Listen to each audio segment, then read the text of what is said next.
Digital first की सोच। साथियों, जब हम पहले पिलर की बात करते हैं, डिवाइस की कीमत की बात करते हैं, तो एक बात बहुत स्पष्ट है, डिवाइस की कीमत तभी कम हो सकती है जब हम आत्मनिर्भर हो। और आपको याद होगा, बहुत लोगों ने आत्मनिर्भर की मेरी बात की मजाक उड़ाई थी। 2014 तक हम करीब 100% मोबाइल फोन आयात करते थे, विदेशों से इंपोर्ट करते थे। और इसलिए हमने तय किया कि हम इस क्षेत्र में आत्मनिर्भर बनेंगे। हमने मोबाइल मैन्युफैक्चरिंग यूनिट्स को बढ़ाया। 2014 में जहां देश में 2 मोबाइल मैन्युफैक्चरिंग यूनिट्स थी, 8 साल पहले 2, अब उनकी संख्या 200 के ऊपर है।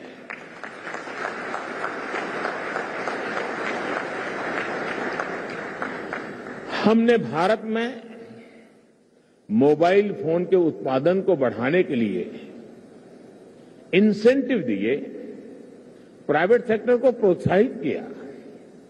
आज इसी योजना का विस्तार आप पीएलआई स्कीम में भी देख रहे हैं। इन प्रयासों का नतीजा बहुत पॉजिटिव रहा। आज भारत मोबाइल फोन उत्पादन करने में दुनिया में नंबर 2 पर है। इतना ही नहीं, जो कल तक हम मोबाइल इंपोर्ट करते थे, आज हम मोबाइल एक्सपोर्ट कर रहे हैं, दुनिया को बेच रहे हैं।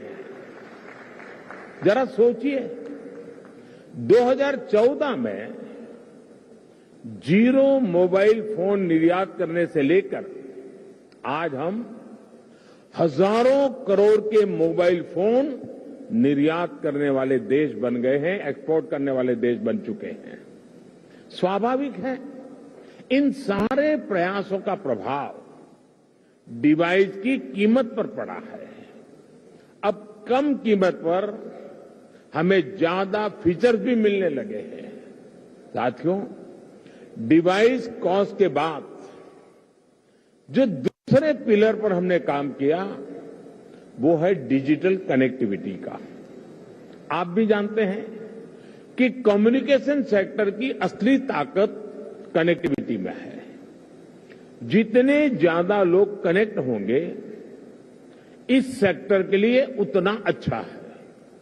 अगर हम ब्रॉडबैंड कनेक्टिविटी की बात करें, तो 2014 में 6 करोड़ यूजर्स से आज इनकी संख्या बढ़कर 80 करोड़ से ज्यादा हो चुकी है।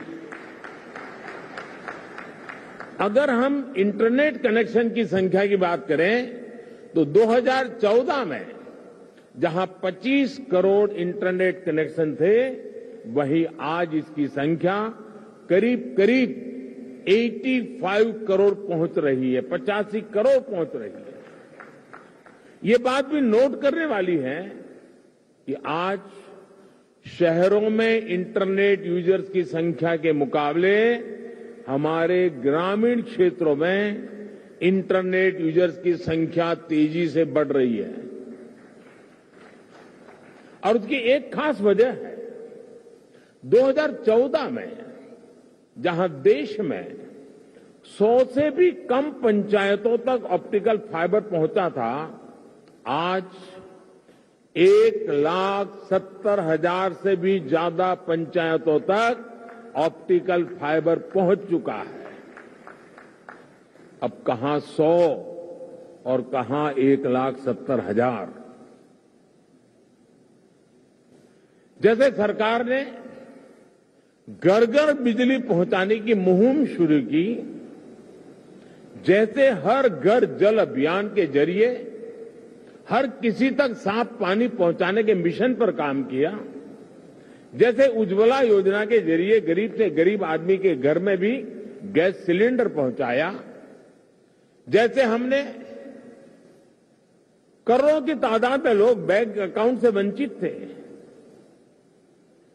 करोड़ों लोग जो बैंक से नहीं जुड़े थे, आजादी के इतने साल के बाद जनधन अकाउंट के द्वारा हिंदुस्तान के नागरिकों को बैंक के साथ जोड़ दिया। वैसे ही हमारी सरकार इंटरनेट फॉर ऑल के लक्ष्य पर काम कर रही है। साथियों, डिजिटल कनेक्टिविटी बढ़ने के साथ ही डेटा की कीमत भी उतनी अहम हो जाती है। ये डिजिटल इंडिया का तीसरा पिलर था जिस पर हमने पूरी शक्ति से काम किया। हमने टेलीकॉम सेक्टर के रास्ते में आने वाली तमाम अड़चनों को हटाया। पहले विजन की कमी और पारदर्शिता के अभाव में टेलीकॉम सेक्टर को तमाम मुश्किलों का सामना करना पड़ता था। आप परिचित हैं कि कैसे हमने 4G तकनीक के विस्तार के लिए पॉलिसी सपोर्ट दिया। इससे डेटा की कीमत में भारी कमी आई और देश में डेटा क्रांति का जन्म हुआ। देखते ही देखते ये तीनों फैक्टर, डिवाइस की कीमत, डिजिटल कनेक्टिविटी और डेटा की कीमत, इसका मल्टीप्लायर इफेक्ट हर तरफ नजर आने लगा।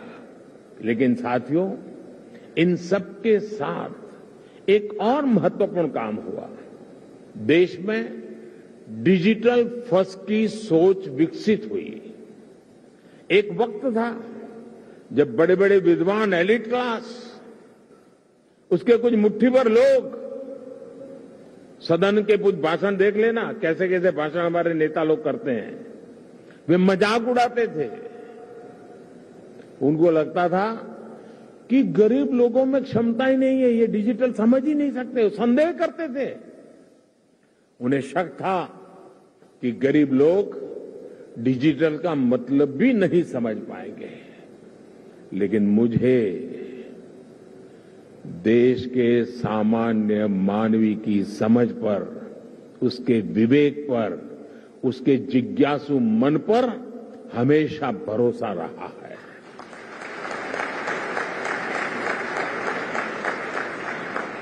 मैंने देखा है कि भारत का गरीब से गरीब व्यक्ति भी नई तकनीकों को अपनाने में आगे रहता है। और मैं एक छोटा अनुभव बताता हूं। शायद ये 2007-8 का कालखंड होगा या 9-10 का, मुझे याद नहीं है। मैं